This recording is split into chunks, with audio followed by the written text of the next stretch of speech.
So guys, क्या SummerSlam 2025 में हमें एक शॉकिंग चीज़ देखने को मिलेगी कि सेथ रॉलिंस का एक सरप्राइज रिटर्न होगा समरस्लैम 2025 में, जहां पर वो आगे अपने money in the bank briefcase को रिलिंक्विश कर देंगे और वो सीधा कह देंगे कि मैं इस ब्रीफ केस को कैश इन नहीं करना चाहता,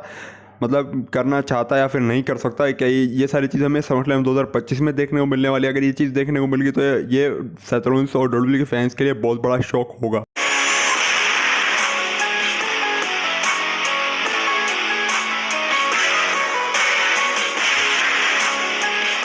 सो गए समरस्लैम 2025 अब हमसे कुछ ही दिन दूर है और डब्ल्यूडब्ल्यूई ने अपने फैंस के लिए समरस्लैम 2025 में कुछ ना कुछ बड़े प्लान्स या फिर कुछ ना कुछ बड़े सरप्राइज या फिर कुछ बड़े शोकर्स तो तैयार करके रखे ही होंगे, जिसमें से एक शोकर हमें देखने को मिलेगा ब्रॉक लेसनर का रिटर्न। ये भी एक स्पेकुलेशन ही है और ब्रॉक लेसनर के रिटर्न के ऊपर ऑलरेडी मैं कल एक वीडियो बना चुका हूँ। अगर आपने नहीं देखी तो आप लोग चैनल पर जाके देख सकते हो। लेकिन इस वाली वीडियो में हम बात करने वाले सेथ रॉलिंस के बारे में। क्या हमें सेथ रॉलिंस का शॉकिंग रिटर्न देखने को मिलेगा समरस्लैम में?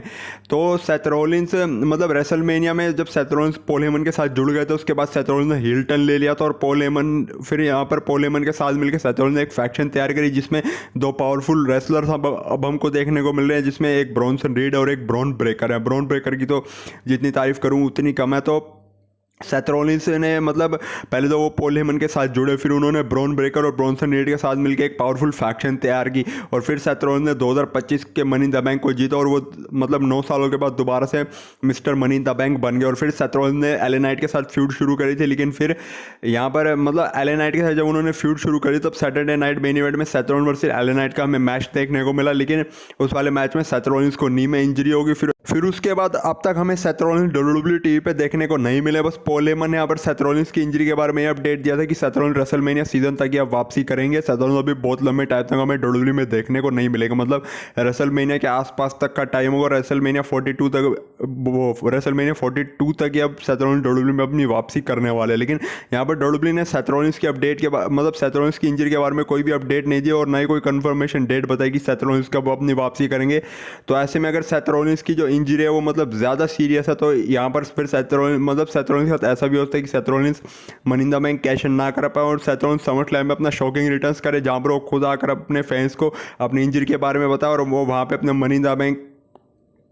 द बैंक ब्रीफ केस को कर दे रिलिंक्विश। अब ये चीज़ अगर हो गई तो फैंस को फिर काफ़ी तगड़ा झटका लगेगा, फैंस को भी और डब्ल्यूडब्ल्यूई को भी, क्योंकि सेथ रॉलिंस अपना money in the bank brief case relinquish कर देंगे। फिर उसके बाद हमें समरस्लैम के बाद जोरो का पहला एपिसोड देखने को मिलेगा, उससे ही एक टूर्नामेंट की शुरुआत हमको देखने को मिल सकती है और टूर्नामेंट के एंड में जो भी बचेगा, जो टूर्नामेंट का विनर होगा उसको WWE money in the bank briefcase दे देगी और फिर वही आगे में money in the bank briefcase को कैश इन करता हुआ नजर आएगा। और उस टूर्नामेंट में मे भी शायद Bron Breakker, Finn Balor, Sami Zayn, Jey Uso या फिर रोमन रेंज जैसे सुपरस्टार्स में देखने को मिल सकते हैं। लेकिन अभी ये सब एक स्पेकुलेशन है, कोई ऐसा सच में नहीं है कि सेथ रॉलिंस सच में समरस्लैम में अपना रिटर्न्स करके आगे पहले तो अपनी इंजरी के बारे में बताएंगे और money in the bank briefcase को वैकेंट कर देंगे। यहाँ पर अगर मतलब ऐसा हो कि सेथ रॉलिंस अभी तो इंजर्ड है, लेकिन रेसलमेनिया सीजन तक अगर वो वापसी आने वाले हैं तो फिर ऐसे भी होता है कि वो अपने मनी इन द बैंक को रिलिंक्विश ना करे और वो रेसलमेनिया में जाके अपना money in the bank cash in कर दे, क्योंकि अभी तो वो इंजर्ड है तो अभी वो कर नहीं सकते। लेकिन जैसा कि पॉल हेमन ने कहा था कि वो रेसलमेनिया सीजन तक वापसी आ जाएंगे तो रेसलमेनिया में वो अपना money in the bank cash in करते हुए नजर आ सकते हैं, तो अनडिस्प्यूटेड चैंपियनशिप के मैच में करेंगे या फिर वर्ल्ड टाइटल के मैच में।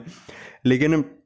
अगर यहाँ पर सेथ रॉलिंस की इंजरी ज़्यादा सीरियस होती है और सेथ रॉलिंस को बिजनेस के हिसाब से कुछ सही लगता है तो सेथ रॉलिंस समरस्लैम में अपना रिटर्न्स करके यहाँ पर अपना money in the bank brief case relinquish कर सकते हैं। फिर उसके बाद ये भी देखने इंटरेस्टिंग होगी money in the bank brief case जाता किसके पास है और फिर वो किसके ऊपर कैश इन करता है, क्योंकि समरस्लैम के बाद जो समरस्लैम के बाद जो रो होगी उसमें हमें कौन चैम्पियन देखने को मिलेगा, वर्ल्ड वाइड चैम्पियन कौन होगा, अनडिस्प्यूटेड चैम्पियन कौन होगा, उसके बारे में कुछ नहीं पता है। क्योंकि यहाँ पे सीएम पंक वर्सेज गुंथर का वर्ल्ड वाइड चैंपियनशिप मैच है जिसमें ये भी नहीं पता कौन जीतेगा और जॉनसन वर्सेज कोरिडोर्स के मैच की कहानी मैं आपको बता चुका हूँ। तो ऐसे में अगर वैसे आप जॉनसन वर्सेज कोरिडोर्स की मैच की कहानी जानना चाहते हो तो आप लोग मेरी प्रीवियस वीडियो देख सकते हो, मैंने वहाँ पे सारी चीज़ें एक्सप्लेन करी हैं।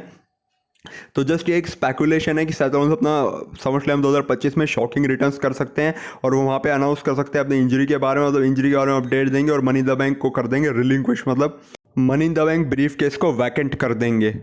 अब पहली बार 2 नाइट्स की समर स्लैम होने वाली है और समर स्लैम एक बड़ी पेपर व्यू होती है, रेसलमेनिया की तरह, सर्वाइवर सीरीज की तरह, रॉयल रंबल की तरह। तो ऐसे में डब्ल्यूडब्ल्यूई अपने बड़े पेपर व्यू में शॉकर देने के लिए जानी चाहती है। तो डब्ल्यूडब्ल्यूई एक शॉक ये दे सकती है कि वो मनी द मतलब सेथ रॉलिंस समर स्लैम में अपना सरप्राइज रिटर्न्स करे और वो अपनी इंजरी के बारे में बताए और अपने मनी द बैंक ब्रीफकेस को रिलिंक्विश कर दे। खैर, आपके इस बारे में क्या थॉट्स हैं मुझे कमेंट सेक्शन में ज़रूर बताइएगा। वीडियो अच्छी लगी तो लाइक करो, बाकी चैनल पर नहीं हो तो ऐसी रेसलिंग की वीडियोज़ के लिए और रेसलिंग के कंटेंट के लिए आप लोग चैनल को सब्सक्राइब करके बेल आइकन को ऑल पे प्रेस कर सकते हो, क्योंकि इस चैनल पे रेसलिंग कंटेंट आता रहता है। तो अगर आप लोग रेसलिंग के बड़े वाले फैन हो तो चैनल को सब्सक्राइब करके बेल आइकन को ऑल पे प्रेस कर लेना। बाकी मैं मिलता हूँ आपसे अपनी नेक्स्ट वीडियो में, तब तक के लिए bye bye and take care.